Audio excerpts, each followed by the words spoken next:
വന്നു കാമിച്ച രാത്രിഞ്ചരിയാം ശൂർപ്പണഖ തന്നെ മൂക്കുമുലച്ഛേദനം ചെയ്ത മൂലം ക്രുദ്ധനായി 14 സഹസ്രം പടയോടും യുദ്ധത്തിനടുത്തൊരു ഖരനെ കൊല ചെയ്തു പൊന്മാനായി വന്ന മാരീചാസുരനുടെ പിമ്പേ സമ്മോഹം പൂണ്ടുപോയ നേരത്തു ദശാനനൻ വൈദേഹി തന്നെ കട്ടുകൊണ്ടുപോയവസ്ഥകൾ ഗേദേന ജടായു ചൊന്നതിനെ കേട്ട ശേഷം മരിച്ച പക്ഷിക്കു ശേഷക്രിയകളും ചെയ്തു കരുത്തനായ കബദ്ധനു സൽഗതി നൽകി ശബരി തന്നെ കണ്ടു വരവും കൊടുത്തുടൻ സപതി പമ്പാതീരം പുക്കതി ശോകത്തോടും നടക്കുന്നേരം വായുപുത്രനെ കണ്ടുകിട്ടി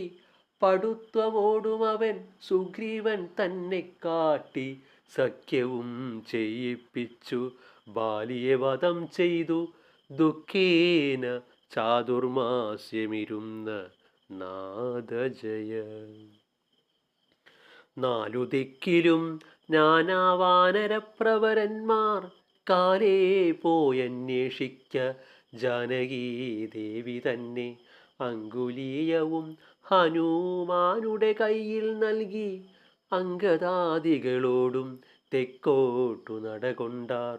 പാതാളം തന്നിൽ സ്വയം പ്രഭയെ കണ്ടുകിട്ടി പ്രീതന്മാരായി ചെന്നു വാരിധി തീരം പുക്കാർ. സമ്പാദിവാച സമുദ്രം കടപ്പാനായി വായുസംഭവൻ മഹേന്ദ്രത്തിൻ മുകളിൽ കരേറിനാൻ. വാരിധി ചാടിക്കടന്നാശു ലങ്കയിൽ ചെന്നു താരിൽ മാതിനി തിരുവാഴിയും കൊടുത്തവൻ. താരിൽ മാതിനു തിരുവാഴിയും കൊടുത്തവൻ ചൂടാരത്നവും വാങ്ങിയിട്ടുദ്യാനഭംഗം ചെയ്തു.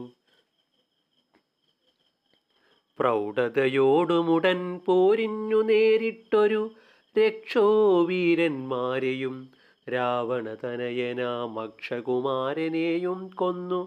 രാവണനാകും ദുഷ്ടനെ കണ്ടു വൃത്താന്തം പറഞ്ഞിട്ടു ലങ്ക ചുട്ടു പൊട്ടിച്ചു വാരാനിധിയും കടന്നുടൻ തുഷ്ടി പൂണ്ടങ്കദാദി വാനരന്മാരുമായി വന്നിഷ്ടമോടാശു കണ്ടേൻ ദേവിയെ എന്നു ചൊന്ന മാരുതി തന്നെ പിടിച്ചാശ്ലേഷം ചെയ്തു ഗാഢം വാരിജാക്ഷിയെ ചിന്തിച്ചിരുന്ന നാദജയ. ഓം ശ്രീ ഗുരുഭ്യോ.